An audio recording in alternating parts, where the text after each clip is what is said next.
El vigilante del museo, basado en la experiencia de Miguel Francisco. Mi nombre es Miguel Francisco y quiero contar esta historia que pasó cuando estuve trabajando como guardia de vigilancia en un museo.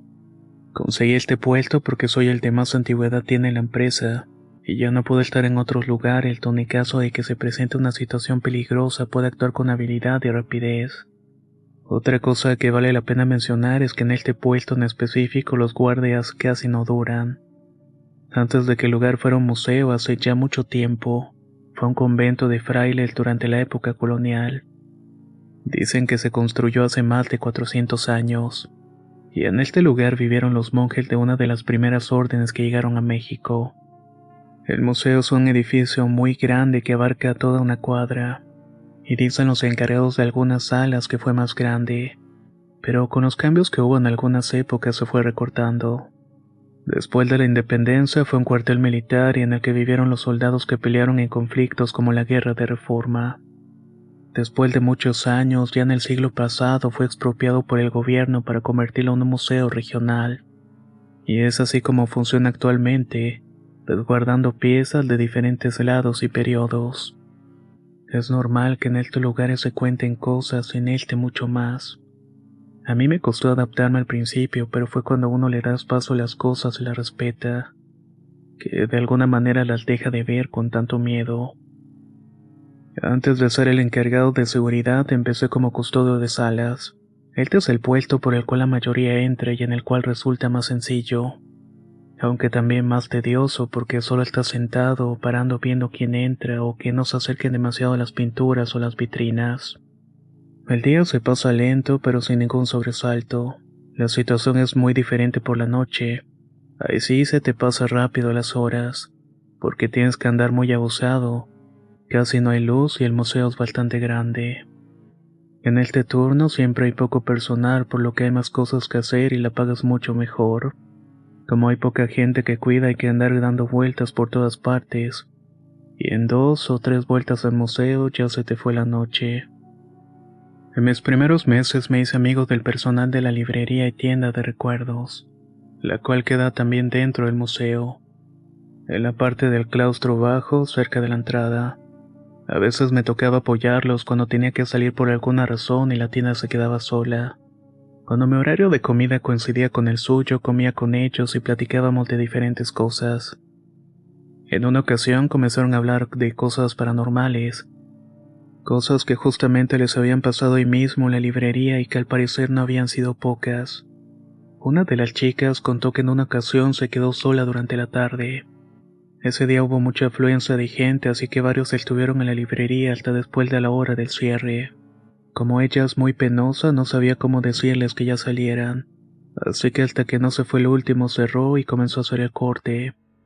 Estaba concentrada haciéndolo mirando la pantalla del monitor, cuando de repente vio de reojo como si alguien estuviera todavía en el fondo de la sala, ya que alcanzó a ver como alguien cruzó por uno de los pasillos de los libros. Se asomó por todos lados, temiendo que sin darse cuenta alguien se haya quedado dentro, pero por más que se fijó no había nadie más. Supuso que a lo mejor fue el cansancio y continuó trabajando. Cuando regresó al mostrador para terminar, sintió que alguien le tocaba uno de los hombros. Esto ya no se lo podía haber imaginado, porque sintió claramente el toque de alguien seguido de un susurro. Dice que sintió como los cabellos de la nuca se pusieron de punta. No quiso voltear y dejó lo que estaba haciendo para pedir ayuda a uno de los vigilantes de la entrada. Regresó con él y le acompañó hasta que terminó todo. Mientras lo hacía, el vigilante, que yo no lo conocí porque cuando entré él ya se había marchado, le dijo que por la noche después de cerrar era muy común ver o escuchar cosas, que incluso a él le había tocado ver una especie de procesión de personas rodeando el claustro alto. Todos iban vestidos con hábitos blancos. Los vio desde la parte de abajo cuando subió, pero no encontró nada. Al parecer antes que él, a otro más ya le había tocado ver a unos monjes entre los corredores y los pasillos, sobre todo en las celdas de arriba que eran donde ellos dormían. En las salas durante el día todo era muy tranquilo, así que me dejó sorprendido que contaran que les había sucedido todo aquello. Por una situación familiar tuve que cambiar de turno por el horario, pero sobre todo porque la paga era mejor. Como les mencioné, las vacantes del turno de la noche se desocupan constantemente, así que en cuanto hubo una posibilidad me cambié, ya prevenido de lo que podía pasar por las historias que me habían contado. Mi mamá siempre ha sido muy creyente, así que cuando supo que harían el cambio y que me tocaría trabajar de noche me regaló una medalla de San Benito. Incluso hasta la fecha todavía la cargo. Desde la primera noche las situaciones raras no se hicieron esperar. Cuando se cerró el museo, que era nuestra hora de entrada, y se apagaron las luces de las salas, otros 2 compañeros y yo comenzamos los rondines. Por el tamaño del museo, estos los teníamos que hacer solos. Cuando estaba por terminar el mío, escuché unas voces en los corredores del claustro alto, como si varias personas estuvieran orando, pero como no estaba tan cerca no escuchaba con claridad. Yo preferí mejor no asomarme. Después de un rato todo se quedó en silencio. No mucho tiempo después de que fue mi cambio entró el nuevo vigilante, que era un señor ya maduro. Desde que entró no me dio muy buena espina. Tenía un carácter muy complicado, además de que era muy flojo. Comenzó también cubriendo uno de los turnos de la mañana como vigilante de sala. Pero como era una persona problemática, prefirieron cambiarlo al turno nocturno.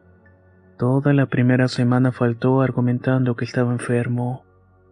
Cuando se presentó le informamos sobre nuestra forma de organizarnos para hacer los rondines, que los hacíamos solos y que nos repartíamos las diferentes zonas del museo, tanto la parte de arriba como la de abajo. Mis demás compañeros y yo preferimos no decirle de las cosas que podían verse o escucharse. Tal vez uno pensó que el otro lo haría, o tal vez porque a ninguno de los dos nos caía muy bien. Preferimos que el museo mismo le diera su novatada. Creo firmemente que cada quien cosecha lo que siembra. A él le tocaba dar los rondines en la segunda planta y cada uno hizo lo que le tocaba. Pero vino que él, en lugar de ir a donde le correspondía, se sentó en una de las bancas del corredor de la primera planta, ahí donde los visitantes del museo pueden descansar. Se puso a dormir y se cruzó de brazos y de pies. Se recargó muy a gusto en el respaldo y yo solamente lo vi desde las escaleras y continué con mi rondín. Ya un poco más avanzada la noche escuchamos un grito muy fuerte. Venía desde la parte de abajo del museo. Todos fuimos hacia la misma dirección y nos encontramos en el último tramo del pasillo. Bajamos y encontramos a nuestro compañero, el que se había quedado dormido. Estaba tirado en el piso, pataleando y manoteando por todos lados. Gritaba desesperado y tuvimos que sujetarlo entre todos y esperar un rato que pudiera calmarse. Nos contó lo que había pasado y su rostro estaba blanco, pálido como una hoja de papel. Cuando pudo hablar nos dijo que se había quedado dormido y cuando de repente sintió cómo lo tomaban de los pies. Y por vida suya nos juró que se lo llevaban así hasta la mitad del patio. Cuando intentó levantarse creyendo que fue uno de nosotros, que le estábamos jugando una broma, vio cerca de la entrada una figura que estaba parada frente a él. No pudo verle el rostro porque estaba todo en oscuridad, pero esta figura era blanca. Nunca había visto nada así. Hasta ese momento pudo gritar y fue cuando todos bajamos. En ese mismo momento habló el que era nuestro superior en ese momento para solicitar su cambio inmediato. Ya no de turno, sino de lugar. Ni siquiera terminó la noche. Tomó las cosas y se marchó. A nosotros nos habían pasado cosas, pero nada como lo que le pasó a él. Nos enteramos que a causa de esto el hombre se volvió diabético y a los pocos meses murió. Quién sabe si fue del mismo susto o si fue por otra cosa. Yo estuve una buena temporada por la noche y nunca me tocó ver algo parecido. Creo que convivimos con todas estas energías, pero se revelan de forma diferente para cada persona. Yo les tengo respeto. Al final este lugar fue donde ellas vivieron y seguramente también murieron. Creo que solamente así es como he podido durar tanto tiempo aquí.